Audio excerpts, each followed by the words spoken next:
CNN Student News starts right now. I'm Carl Azus. The U.S. Geological Survey says Mount St. Helens is still very much alive. The volcano sits in the Cascade Mountains in southwestern Washington state. It was dormant from the 1950s until 1980 when a massive eruption there blew 1,000 feet off the top of the mountain and killed dozens of people and thousands of animals. Since then, it's had smaller explosions and quakes on and off every few years. Now, scientists say it's recharging. How do they know? Mount St. Helens has had an earthquake swarm, a spike in the number of small tremors over the past 8 weeks. Seismologists have recorded more than 130 quakes recently, and that's gotten their attention centered on one of the most closely monitored volcanoes on the planet. These have been incredibly small quakes. However, it's the frequency of them that has scientists kind of keeping a close eye on this. So this is the area over the past 7 days. These blue squares that you see, those are the monitoring sites that they have out there. And then all of these dots, these are all of the earthquakes that have occurred in this region in the last 7 days. Now, again, I want to point out, none of these have been huge. In fact, most of them have been at a magnitude of 0.5 or less. You and I can't even detect that. They're so small. Now, the maximum was around a 1.3. Again, very hard for humans to detect something of that small magnitude. Now, they all were very shallow, between about 1.2 to 4 miles in depth.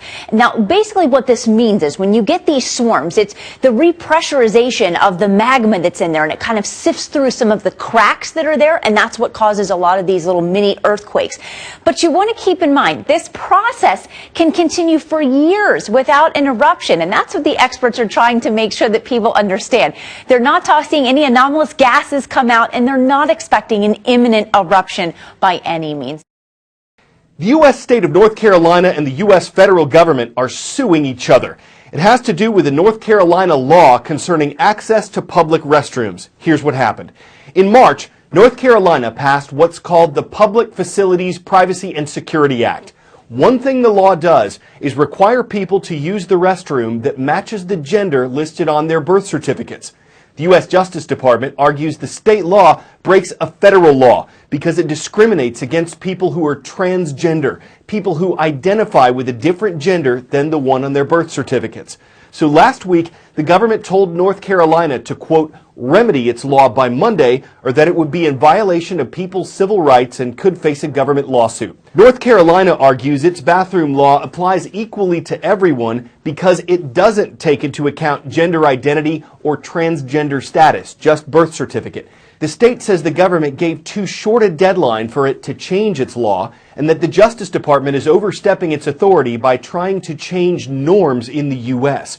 So North Carolina announced yesterday it would sue the federal government. The government then said it would sue North Carolina. A federal court will decide what happens next.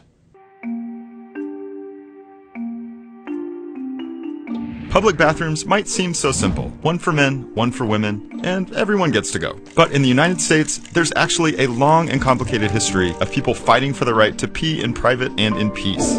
It started with cholera outbreaks in the 1800s. That's when London, and then the rest of the world, realized that doing your thing on the street shouldn't, be a thing. The public bathroom followed, and so did the ongoing fight over who gets to use it and exactly what it should look like. Women were an early focus. Back in the late 1800s, lots of people were uncomfortable with the idea of women being in public at all, much less using restrooms alongside men. So state regulations of factories created restrooms specifically to keep men and women apart.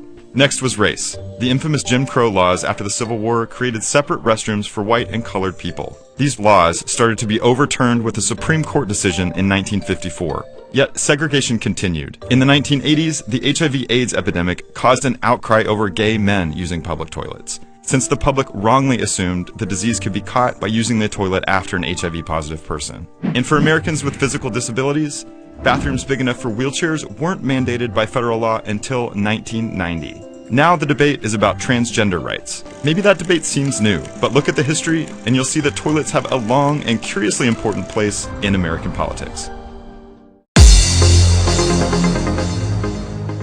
Hear that? The roll is calling. Let's answer and find out who's here. On yesterday's transcript page at cnnstudentnews.com, we heard from the Leopards. In Washington, D.C., shout out to everyone watching at LaSalle Backus Education Campus. Traveling down the East Coast, we come to Winter Springs, Florida, and the home of the Trailblazers at Indian Trails Middle School. And in the Kingdom of Bahrain, hello to our viewers at the Bahrain School. It's located in the community of Jufair. In Austria, Brazil, and Nicaragua, it's at the age of 16 years. In Sudan and Indonesia, it's 17 years. In Russia, Australia, Honduras, and the U.S., it's 18 years. And in Japan, it's 20. We're talking about the legal age to vote.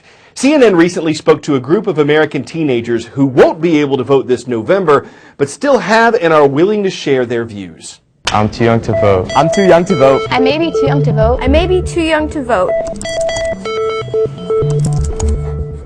But I'm not too young to care about the nation's security and the way our veterans are treated. I'm not too young to realize that in order to thrive as a nation, we have to rise above discrimination and prejudice. I'm not too young to listen and decide what's best for my future as an American. I'm not too young to want a moderate president who will get bipartisan support and unite a divided country. You want that, Ashby? Really? Yeah, that is that even possible? Is that possible? Honestly, sometimes it doesn't seem like it. Thomas, what'd you write? Too young to vote, but not too young to... To realize that our country is sinking and we desperately need a leader who is willing and able to bring it afloat. I may be too young to vote, but I'm not too young to know that the election is more about pushing party agendas than being flexible to benefit the nation. I may be too young to vote, but I'm not too young to worry about my future as a woman and as a student applying to college. My Uncle Craig, he passed away because of 9/11. He was working in the World Trade Center. And I just think we need to focus more on our nation's security because that shouldn't have happened. What are your biggest concerns right now? Just the prejudice going around and all the hate. Make America land of the free again. What I want to see from the president, the next president, probably would be a sign of leadership in every aspect of his life. He shows leadership and really set an example for the rest of the country to follow him as our president, the top guy. Or gal. Yeah, or gal. Yeah, we don't know. We're the people who are going to be running the country soon, so you're going to have to start listening to us.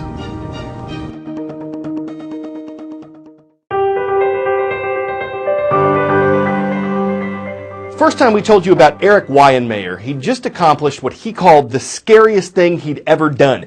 He kayaked the rapids of the Colorado River. Weihenmayer is blind. He had a guide, but that person was in a separate kayak behind him. Because Weihenmayer's life has been a story of taking barriers head on, he's now helping others do the same thing. Eric Weihenmayer has scaled the 7 summits and braved the violent Colorado River rapids in the dark. At 4 years old, he was diagnosed with a rare eye disease called juvenile retinoschisis. By high school, Eric was completely blind. I wanted to be with my friends and going on dates, and I was afraid that I wasn't going to be able to participate in life.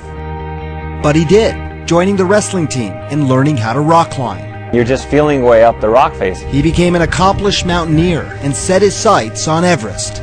Himalayan experts said you cannot stop if you fall. You can't think at high altitude. It wouldn't be a good place for a blind person. Eric disagreed, and in 2001 became the first blind person to reach the summit of Mount Everest. We're on the top. I can't believe it. Seeking out new adventures, Eric trained for 6 years to kayak 277 miles of the Colorado River through the Grand Canyon. I'm not just doing these things so I can prove that blind people can do this or that. That's kind of shallow. You do it because that's living fully. The now 47-year-old is using that mantra to help others facing challenges through his nonprofit, No Barriers. And I think in our lives, all of us in a way are climbing blind. Dr. Sanjay Gupta, CNN, reporting.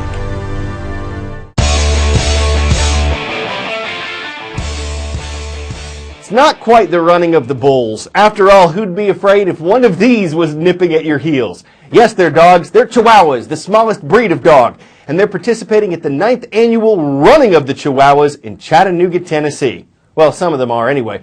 It all started as a radio stunt, and the event has grown, unlike the dogs, to include 100 scrappy puppies. Even though some seemed Chihuahua without motivation, others weren't Chihuahua waiting around for a chance to Chihuahua the audience, Chihuahuing onlookers with sheer yappiness at their adorable Chihuahua antics. I'm Carl Jesus for CNN Student News.